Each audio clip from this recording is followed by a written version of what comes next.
Tanvi joined her job in a company in the year of 2015 on a monthly salary of 40,000 rupees with an annual increment of 2,500.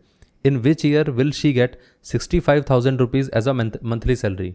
देखिए यहाँ पर उसने क्या कहा, उसने कहा कि ईयर 2015 में उसने क्या करा, ज्वाइन किया। इतना क्लियर है? किस सैलरी पे ज्वाइन किया? 40,000 की सैलरी पे। ये पार्ट क्लियर हो गया। अब उसने कहा कि उसका जो इंक्रीमेंट है, मतलब एनुअल इंक्रीमेंट कितना दे रखा है, वो दे रखा है 2500। इतना क्लियर है? अब उसने कहा है कि कौन से ईयर में जाके, मतलब धीरे धीरे जब उसका इंक्रीमेंट होता चला जाएगा तो कोई ना कोई ईयर तो रहेगा जिसमें जाकर उसकी सैलरी कितनी हो जाएगी, 65,000। अब उसने पूछा है कि ये कौन सा ईयर होगा जब उसकी सैलरी 65,000 हो जाएगी। अब देखिए, अगर हम देखें तो पहले ईयर में उसकी सैलरी कितनी थी, वो थी 40,000।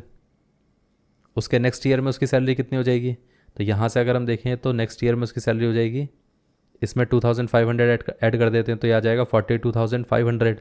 फिर उसके नेक्स्ट ईयर में उसकी सैलरी कितनी हो जाएगी, इसमें अगर 2,500 ऐड करेंगे तो ये आ जाएगा 45,000।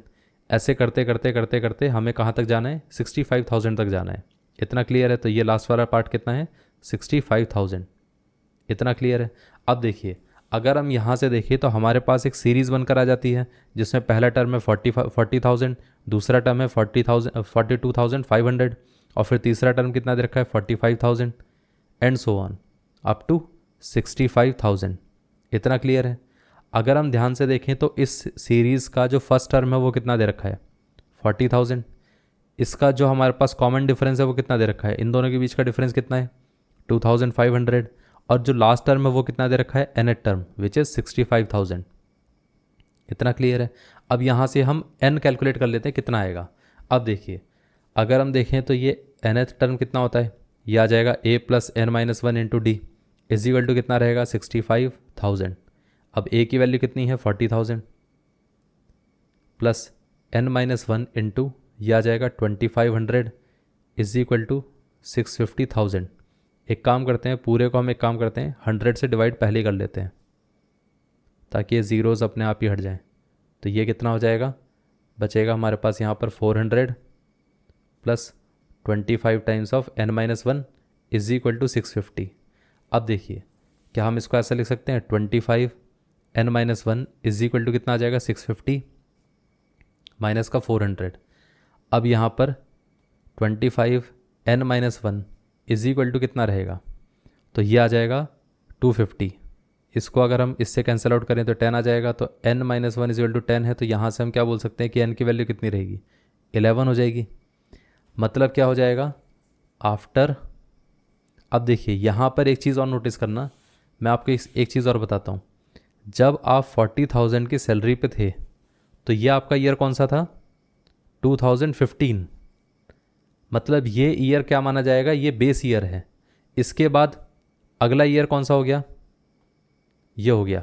तो ये टर्म के हिसाब से देखा जाए तो कौन सी टर्म है, सेकंड टर्म है, ये फर्स्ट टर्म है। लेकिन जब हम ईयर के हिसाब से देखेंगे तो कितना साल हो गए, इसको यहाँ पर सिर्फ 1 साल हो गया। इतना क्लियर है? जब हम यहाँ पर बात करते हैं 45,000 की, तो ये कौन सा है, थर्ड टर्म है, लेकिन इसको यहाँ पर टाइम कितना हो गया, 2 साल हो गए। इतना क्लियर है? अब आप देखना, जब सेकंड टर्म आता है तो 1 साल, थर्ड टर्म आता है तो कितना हो गया, 2 साल। ऐसे ही अगर हम देखें तो यहाँ पर कौन से नंबर की टर्म थी जिसका 65,000 वैल्यू आ रही थी, अगर हम कैलकुलेट करके देखें तो वो कितना आता है। तो उसने बोला था कि यहाँ पर 65,000 आ रहा है, बट ये कौन सी टर्म है, 11th टर्म। 11 टर्म होगा तो मतलब यहाँ पर क्या होगा, 10 साल बाद। इतना क्लियर है? इसका मतलब ये है कि 2015 में अगर हम 10 ईयर्स को ऐड करते हैं तब जाके हमारे पास जो करंट ईयर आता है जिसके अंदर सैलरी क्या होगी, 65,000 होगी। ये पार्ट क्लियर है? तो इसका मतलब ये है कि ये जो हमारे पास ईयर है वो कौन सा है, 2025, जहाँ पर जाकर उसकी सैलरी 65,000 हो जाएगी। ये पार्ट क्लियर हो गया? इस तरीके से आएगा। इसमें बस कन्फ्यूजन यही हो सकता है कि यहाँ पर नंबर ऑफ़ टर्म्स तो हमारे पास 11 आ गई, तो हम 10 साल क्यों ऐड कर रहे हैं, क्योंकि पहली वाली टर्म तो पहले से ही हमारे पास वो ईयर में काउंट हो गई है।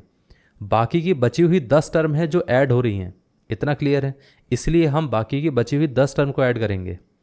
तो हमारे पास क्या होगा, बाकी के 10 साल और हम ऐड करेंगे तब जाके हमारे पास टोटल जो फाइनल ईयर है वो आएगा। ये पार्ट क्लियर है? ये था आंसर।